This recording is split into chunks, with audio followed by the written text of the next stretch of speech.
anytime, anywhere. Access inspiration that never switches off. Stuck in traffic? Elevate your mood and own the moment. Just looking busy? Make every second count. Tap into Kingdom content instead. One tap, instant power, real transformation. Download the Elevate TV app now, exclusively on Google Play.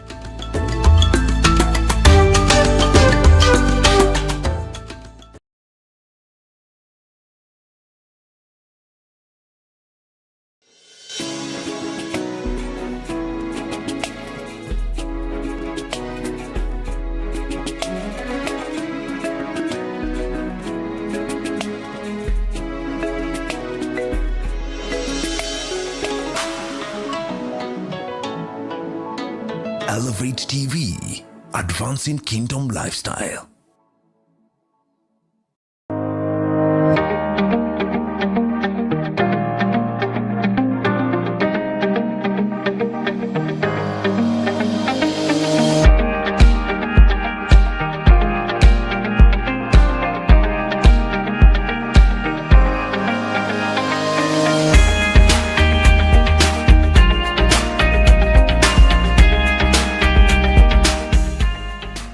Good evening, ladies and gentlemen, our viewers. Welcome to this particular special episode of the Gichuki Report. I'm your host, Godfrey, Gichuki. As usual, this is we are coming to you live from Elevate TV studios, and we are so blessed to have the opportunity to sit and interview with a very, very wonderful man of God and a servant of the Lord who are coming into Nairobi, and we're so blessed to have here on the set. This is a special episode. It will be maybe a little bit shorter, but I believe you're going to enjoy this conversation. Today we're going to talk about the what I'm calling the evangelicalism and the role of the global South. And I'm joined in this conversation by Reverend Dr. Goodwill Shana. And Dr. Shana is the executive president of the World Evangelical Alliance. He's recently been appointed to that position. So he joins the global body, WEA. Many of you know that. And he has been the president of the Association of Evangelicals in Africa, that is the AEA, actually headquartered here in Nairobi, which is a very good thing. And Dr. Shana has also served as the Evangelical Fellowship of Zimbabwe's in the Evangelical Fellowship of Zimbabwe for many years. So he has been in the evangelical space for a very long time. He is also the founder and senior pastor of the Word of Life International Ministries, headquartered in Harare, Zimbabwe. So he's one of our brothers in the region, and so we are very, very happy to have him here. We're going to talk about the great opportunity we have in the global South, the so-called global South, compared to the North, the West, generally the West. And so join us and let's have this conversation. Please share the links on your social media platforms and leave your comments, and let's get this conversation going. So, Reverend Dr. Shana, welcome to the show. Thank you very much for welcoming me here, Reverend Gigi, and welcome to your viewers as well. Absolutely. So here at Elevate TV, we have had the pleasure of interviewing apparently the evangelical movement. We interviewed the General Secretary, former General Secretary, that is Professor Thomas Shimaka. He was on the set, and we also had an opportunity to interview Dr. Masters, the association, the AEA. I keep mixing it up. AEA General Secretary. He has been on the set. And we have a very, very good opportunity to have you here. I know it's going to be brief, so let's dive straight into the conversation. You've just been joined the global body, WEA. Very, very important organization, and as we know, World Evangelical Alliance brings together 600 million Christians. And in very many countries, I'm forgetting the number, but you will tell us. And I think this is a very good opportunity and a moment for us in Africa, for Africa to rise and shine. And God has really honored you to put you in that position. Tell us about what you feel about that, and what is your role, and what do you what's your vision for the church in the position you are in? Thank you very much for the opportunity to discuss a very important and significant topic for the evangelical family in the world. My role is executive chair, and actually I've been executive chair, I've been chair of the World Evangelical Alliance for close to 8 years now. So, yeah, so it's not a recent appointment, and it has given me an opportunity to have a perspective of evangelicalism from a global point of view. Right. But as you mentioned earlier on, I was president of the Evangelical Fellowship of Zimbabwe for 8 years before that. Okay. And so I've been associated with the evangelical family for close to 28 years. So serving in my nation, serving in Africa, and now serving in the world. And it is indeed a privilege and an honor to be at that level.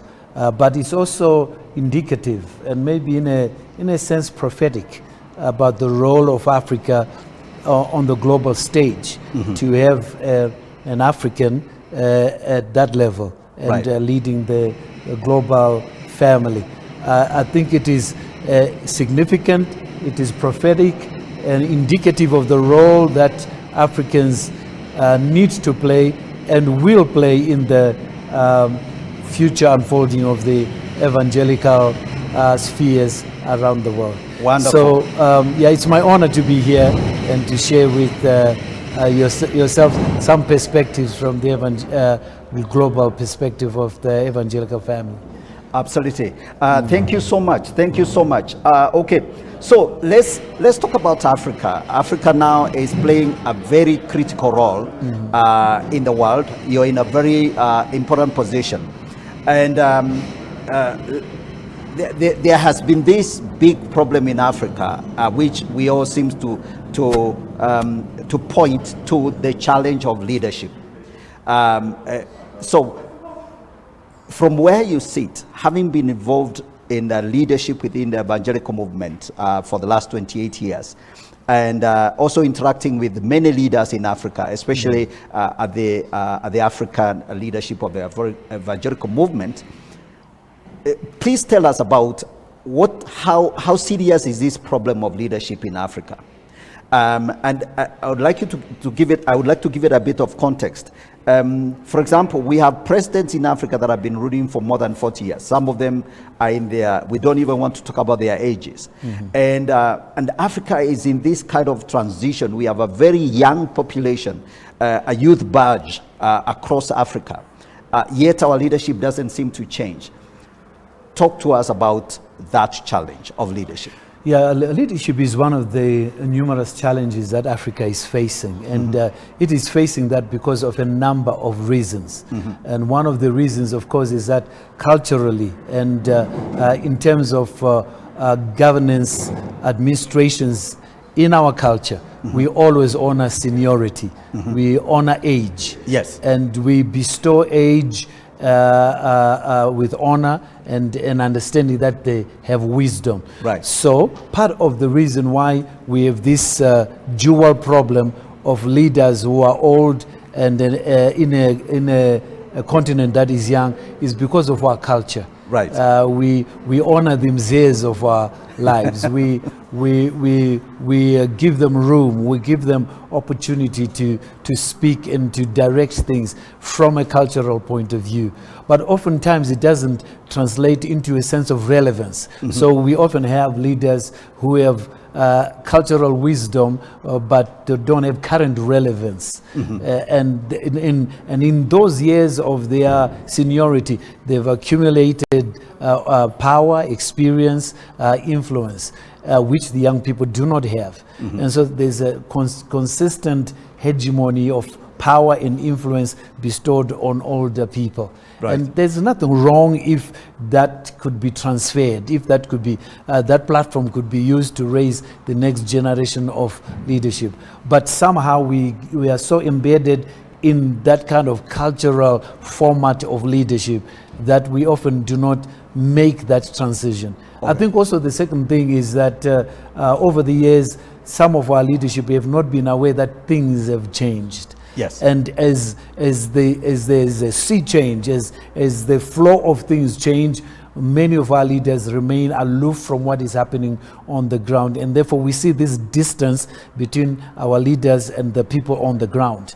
And we have a lot of young people. We are the youngest continent in the entire world. Right. So there's been a massive sea change from the days when the old people were the ones that were at the top to where we have a whole swathe of young people whose pent up energies are not showing up. So I think it's part of the reasons why we have this situation is cultural, is historic, and it's a question of the leaders that have over the time, over the centuries, enhanced their power, their profile, their stature, their experiencing in running things, and young people have not been afforded that exposure and that experience. Oh. So in a nutshell, we could say that's one of the reasons why we have the phenomena that you are saying.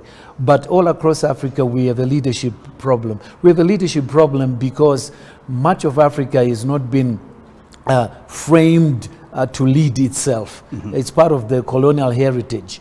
We have always had many other people telling us who we are and where we are going. Mm-hmm. And so when that is transferred into our hands, we perpetuate that model. We perpetuate the model of some strong person, some strong figure, some central figure defining who we are and where we are going. Let me interrupt you, yes. Because I know that's a big. I love what you're talking about. Perhaps could that be the reason why, for example, the Gen Z? I'm sure you heard about the problem we had here in Kenya last year and the year before, where our young generation, what we are calling Gen Z, all of a sudden rose up and really challenged our current leadership. Do you think that is related to that, and do you see that hegemony being overturned given that gap that has existed for this long? Yeah, let me just talk, for instance, in terms of leadership transitions. Yes. I think it is important for leadership in wherever we are. And by the way, this doesn't just apply to political leadership. Yes. It applies even to church leadership, where a lot of our church leadership often are much senior and the congregation is much younger. Right. What we haven't had is a model of very good succession and very good succession planning and succession transfer. Mm-hmm. What we need in Africa is to conscientiously and consciously develop models in which experience, in which wisdom, in which insight is devolved. It is passed on to the next generation. We have not always been very good at that. Mm-hmm. But the other thing that has happened is that in terms of technology, the older or existing leaders are in a different technological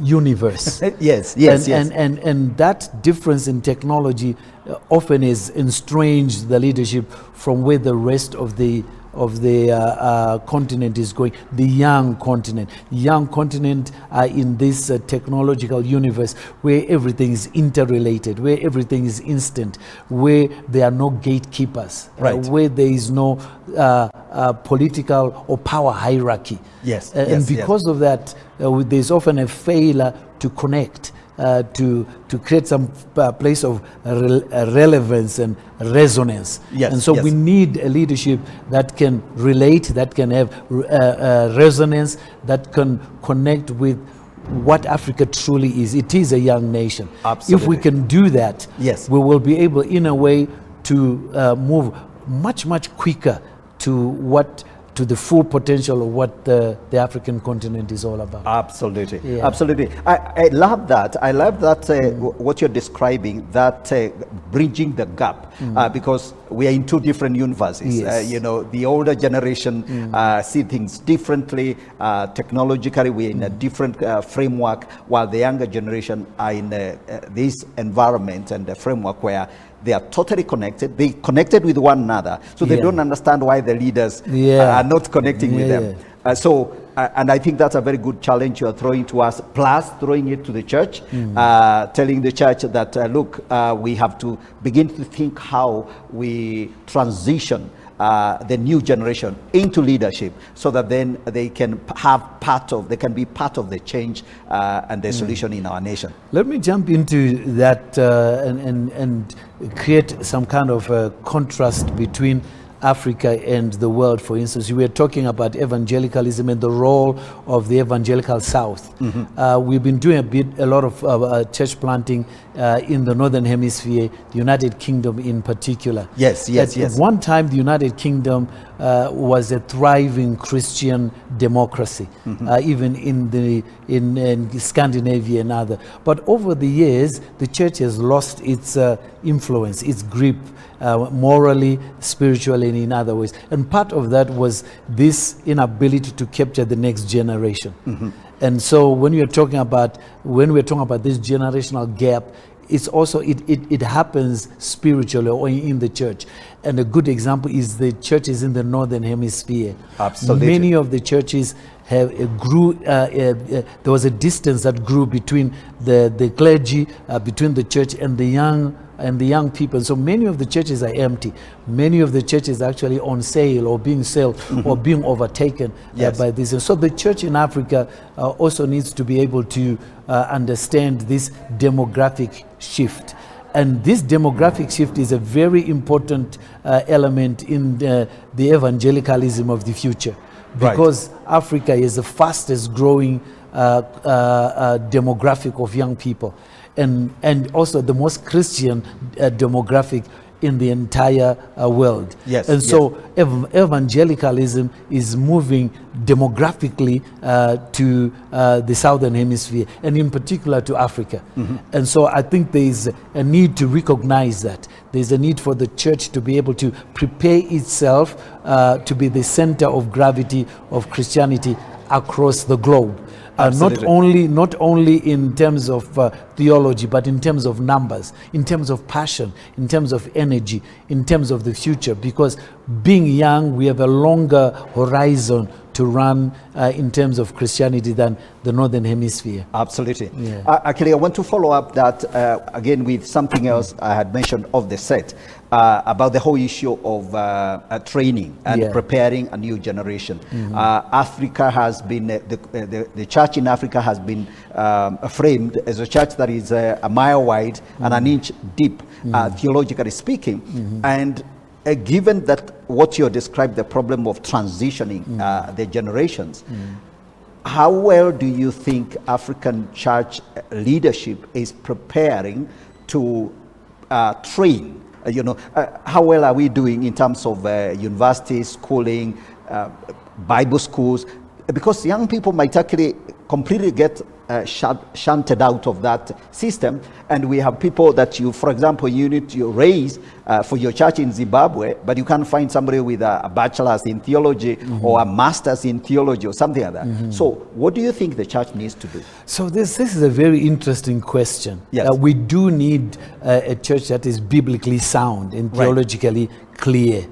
But one of the interesting things that we find, which is a dilemma, or we could call it an enigma, is that many times those civilizations that have gone extremely theological, extremely academic, have lost the dynamism, the growth. And the reason why the center of gravity is in Africa is that we have the dynamism.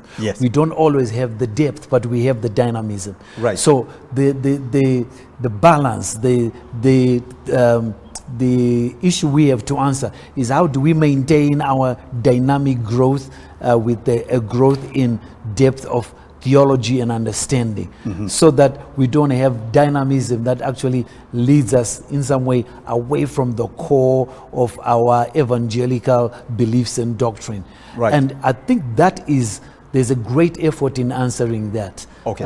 Or before, we have not been able to always answer that. And I think in some sense it was no fault of the African church. The African church was often inspired by personal relationship with the Lord Jesus Christ, and being able to just share that in our villages and in our towns, and just an organic engagement with faith. Right. And that right. is one of the things that is very core to Christianity. Christianity is not really a boxed and if you want, first of all, a scholarly thing. We don't find that in the Bible. We find God taking simple people, and those are the ones that created the energy. But over a period of time, as the church has grown, yes, we need to take that energy and couple it with the theological and doctrinal insight and understanding. I think the African church is going towards that. I can only speak for the Association of Evangelicals in Africa. We have had 2 colloquia that have been looking at how do we train, how do we cultivate those that have been in the church who have informal, non-formal education. And so there's great activity and great focus working through ACTIA, which is part of AEA, working through the Africa International University. All of those are efforts to try and take the dynamism and give it depth. Right. And I think we are headed that way. And there are many other academic institutions, theological institutions, and Christian movements that are very aware of the need to bring a connection between the depth, the dynamism, and the depth. So we are headed in that direction. We have not always been very good there. So it's been, in a sense, true that we are 1 mile wide and 1 inch deep. But Yes. that is changing. That is I'm changing, glad, yes. and that's very good news. Yeah. Actually, that is changing. So I want us to switch a little bit, and I know it's connected with the same issue of leadership. Talk about this perennial problem of Africa. You had an experience this week here in Nairobi, joining, being a keynote speaker in the Kenya Evangelical Alliance of Kenya 50th year anniversary. You spoke in that conference, and you actually did touch the issue of corruption. And interestingly, you have a very interesting background, because you served in the anti-corruption commission in your country, Zimbabwe. Yes. So you have a very good view of that particular challenge. So the old problem of corruption in Africa, given your experience and working with many African leaders, how do we resolve that problem? And because one of the other conversations that has come into that is that there is, whenever the church raises its voice against the state or the government against corruption, they say, oh, but you guys in the church, we're not too sure that you're not corrupt as well. So there has that been that dynamic. Please speak to that. Okay, I think there's a very good starting point. Let's start with the church. Yes. Because he who alleges must affirm. Yes. And so I think it's important for the church, before it points a finger to the politicians, to be able to start with themselves. This is a biblical principle. Physician, heal yourself. Yes. You know, you must start within you. You cannot say to your brother, the Bible says, let me take a speck out of your eye, and you've got a log in yours. Yes, so I yes. think it's important for the church to model what it is pronouncing, to model what it is denouncing. If we are going to say, let the politicians not be corrupt, we must be found to be people of integrity ourselves. Yes. If we are saying to the politicians, they must not divide the nation, we must not be divisive ourselves. Correct. And so I think the issue of corruption it must be modeled within the church. In other words, we need to get our systems right. We need to have people of integrity. Unfortunately, in many instances, some of our leaders have not always exemplified that integrity, whether sexually, financially, or maybe in just dealing with certain rules and regulations of church. I think the church needs to address itself to that. some of the elements that have been attributed to the evangelicals don't actually belong to the evangelicals per se. They belong to some churches that have grown up without accountability, without accountability systems. So I think the church must deal with that. Having said that, let me move now to address the issue of corruption on a wider scale. On a wider scale, corruption is often the result of poor access to resources, okay, or poor institutions that process resources. If there's poor access to resources and the demand is high, but the access is controlled by a few, someone will try and find a way to get to those resources. Yes, that's so true. the bottom line of dealing with corruption is to have a higher, a more accessible management to resources. By resources, I don't mean gold or silver or what. I just mean anything that is supposed to empower people to get on with their lives, whether Absolutely. it is access to health services or to government services or to education. If there's a bottleneck in accessing resources, because we need those resources, we desire those resources, someone will find an alternative way to have access to those resources. Yeah, you're absolutely right. So, Go ahead. No, Yeah, you're absolutely right. And I'm thinking, as you're talking about simple things, like for example, you want to process a passport, and it's a document. Yeah. It's not life and death, but because somebody is trying to constrain that access, then you find you create, an avenue for people to become middlemen in those kind of things. So bad habits in our government systems. Yes. I think also the second thing is that, and this has something to do again with some kind of cultural and political sickness or malaise that we have. Oftentimes systems are run from a kinship point of view, from people we know. So people are promoted, people are put in places because of who they are connected to. Right. And whether it's by tribe or kinship or whatever. And that in itself is an aider of corruption. Right. Because that kinship network needs to be fed.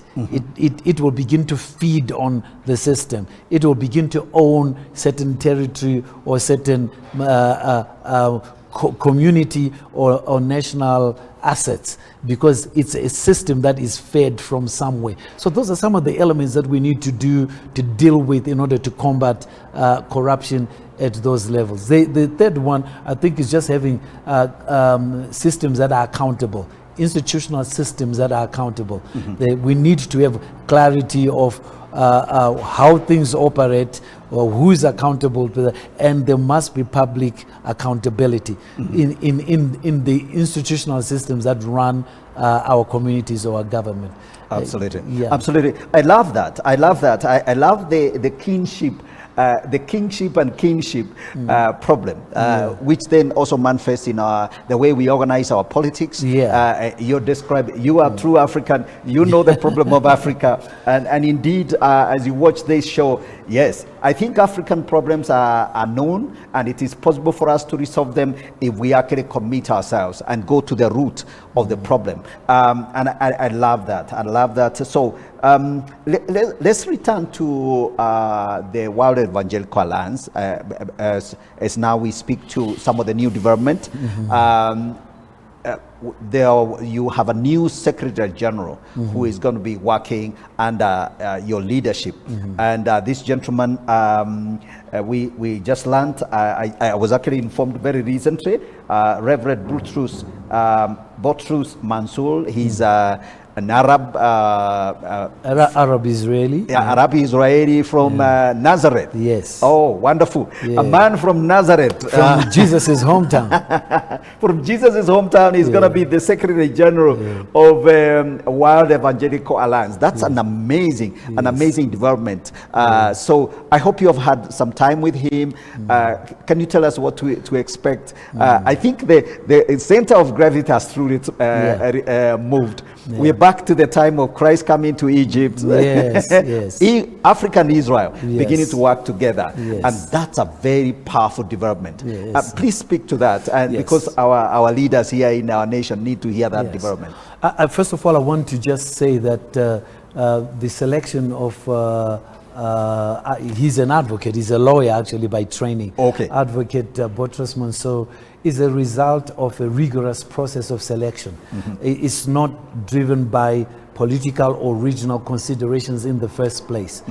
The International Council set to look for the right person to do the job. Yeah. Because what we need is the right person with the right personality, the right qualities and qualifications to be in that place. So there was a rigorous process over 6 months in which there was a search committee, a search process and selection that eventually arrived at selecting Brother Boutros Monso. He was selected for the qualities that were needed to run the secretariat. Okay. Not necessarily because of where he came from. There is no political statement that is intended. There is no insinuations or nuances there. It was who can we get who can be able to help run the secretariat. One of the things that, of course, was considered is somebody who has an understanding of the organization. Right. Some of the people who were candidates in that search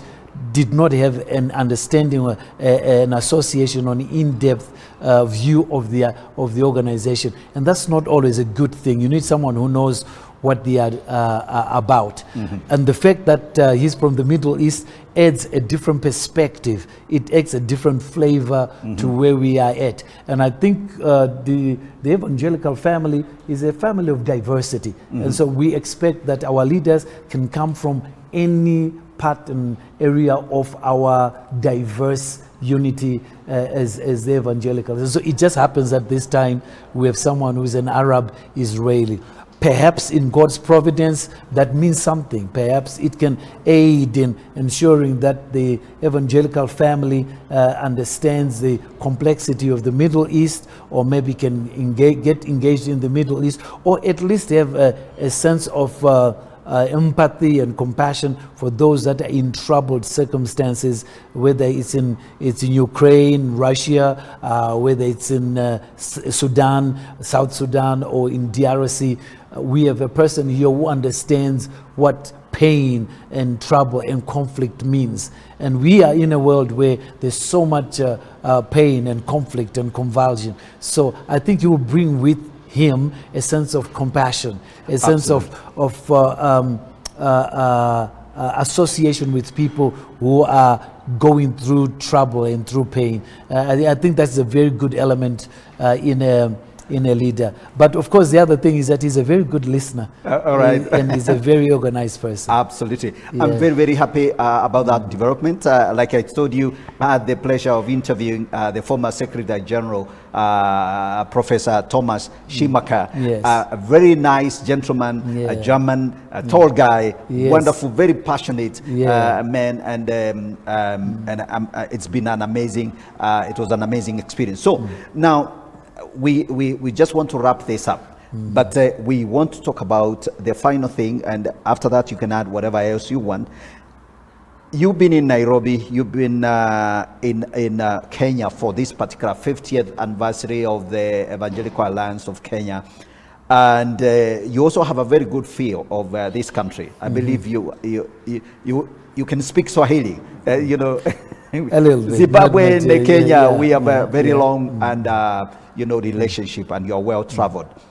I would like you to tell us about your feel of your thoughts about the Kenyan church. Yeah. Your thoughts about the Kenyan church. There is a lot of dynamism right now. There is a lot of things going good for Kenya. Where do you think we are, and what do you think the future looks like for the church in Kenya? Okay. First and foremost, I want to congratulate the Association of Evangelicals in Kenya, or the Alliance, Evangelical Alliance in Kenya. I think they've come a long, long way from. I've been coming here to Kenya for the past 25 years.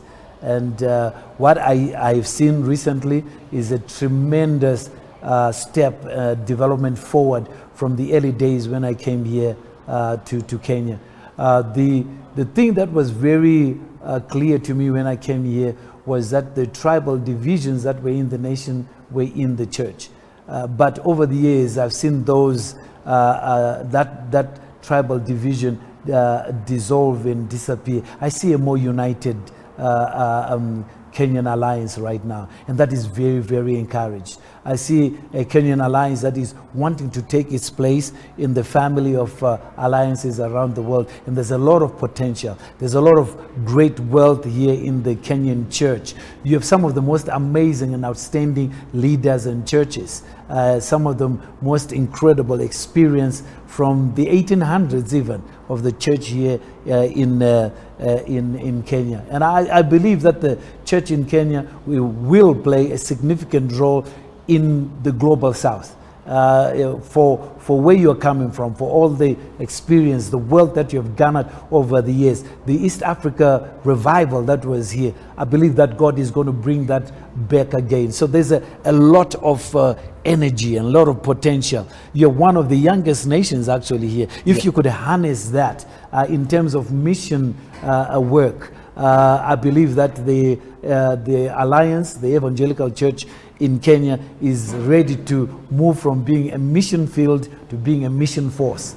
And Kenya has already led in many technological advances. You have the ability, the acumen, not only naturally but spiritually, to be a force out there.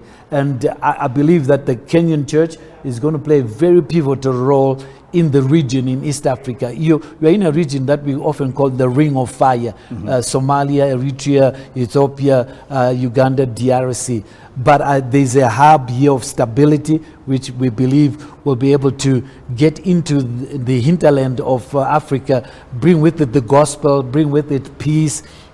And maybe in many ways, Kenya can be used as a mediator, as a peacemaker. And those are some of the roles that I see in my mind the church playing. The other thing that I believe that the Kenyan church brings is a wealth of academia. There's academics here, theologians here in Kenya that I believe will play an important and vital role in Africa. We have the Africa International University, which is an evangelical university. We have many other church institutions that will play a role in the future of evangelicalism in Africa. Yes, yeah, absolutely. And I see an African nation that, or a nation rather, a Kenyan nation, the energy, the commitment, the fire. I'm trying to use some of those terms, but yes, that's a very, very, very, very encouraging message for the church. And so the church in Kenya, as you know very well, we have been very critical of ourselves. But as an outsider, as somebody who's coming and out of this nation, you see a church that is growing. That's wonderful. Now we will wrap up. I know your time is very precious. You're a very busy man, but I truly appreciate that you've been able to come in and share with us some of these insights. I would like you to give you freedom. What else are we not talking about? We have about 2 minutes and your parting shot. You can look at that camera, just speak to the Kenyans, people and the leaders, give them your wonderful parting shots. Yeah. I think the three thoughts that come to my mind is that the church in Kenya must above all fulfill the prayer of our Lord Jesus Christ in John chapter 17, that there may be one. I think there's power when the church is united. Where there's unity, God commands a blessing. Some of the challenges that Kenya has faced and might continue to face will be really resolved if the Kenyan church has come together and as a collective thoughts can pray together, can engage the issues that face Kenya. I think that is a very important thing. The second one I would love to leave is that Kenya must treasure its evangelical heritage and watch over it and be a beacon of light in a world that is growing very speedily secular, very speedily non-Christian. And we have a bastion here of Christianity in Kenya that you need to hold on to. The third one, once again, is that Kenya must become a force of transformation, not only in East Africa, but in Africa. There's a lot of wealth here that needs to go into Africa, and we need to grow abroad. But once again, I want to congratulate the Evangelical Alliance for the many tremendous forward movement it has taken for us to be here to celebrate 50 years of the Evangelical Church in Kenya. I want to say congratulations. May God continue to bless you. I believe the best is yet to come for the Kenyan church, and we'll be watching this space. Absolutely. Yeah. Thank you so much. Thank you so much, Reverend Dr. Goodwill, Shana. You have been a blessing to us, and thank you for coming for this show. I truly appreciate it. And all of you that are watching us, may the Lord bless you so much. Thank you so much for staying tuned in. This is the GG Report. I've been your host, Godfrey Gichuki. We'll see you another time, and may the Lord bless you and keep it elevate, and may the Lord bless you. We'll see you another day. Bye for now.